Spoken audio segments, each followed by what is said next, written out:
इसके 8 गलतियां होती हैं जिनसे ब्रह्मचर्य क्षीण हो जाता है। पहला, परस्पर दर्शन काम भाव से। स्त्री पुरुष का परस्पर दर्शन, आपने और कोई क्रिया नहीं हुई, केवल आपने काम भाव से युक्त होकर पुरुष को देख लिया या पुरुष स्त्री साधक को देख लिया, बस गंभीरता पूर्वक अंदर वासना पूर्वक आपने देख लिया। अब आपका ब्रह्मचर्य टिक नहीं सकता, किसी भी तरह से क्षीण हो जाएगा, आपको पता भी नहीं चलेगा।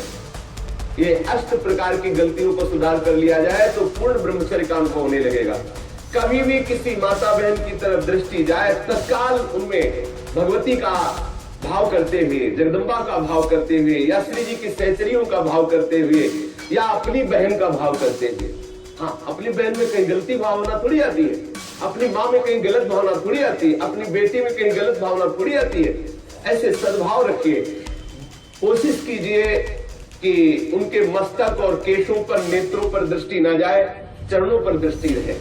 जो चाहे आपन कल्याणा, सुजस सुमति शुभगति शुभनादा, सो परनार लीलार गुसाई, तजो चौथ के चंद्र किनाई। जैसे चौथ के चंद्रमा को देखने से कलंक लगता है, लोग बचते हैं, ऐसे ही माता बहनों के नेत्र, मस्तक और केश, इन 3 को देखने के लिए अपनी दृष्टि को बचा लो।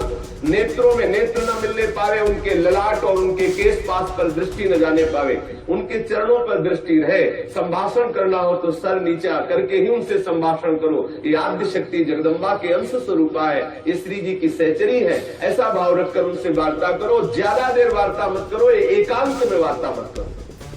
जहां दर्शन हो तत्काल नेत्र हटा लो। अगर दर्शन होते ही आपने काम भाव से उनको देख लिया तो फिर आप ब्रह्मचर्य नहीं रह सकते, या वो ब्रह्मचर्य नहीं रह सकती जिसने पुरुष को काम भाव से देख लिया। सब्सक्राइब कीजिए राधे कृष्णा चैनल को।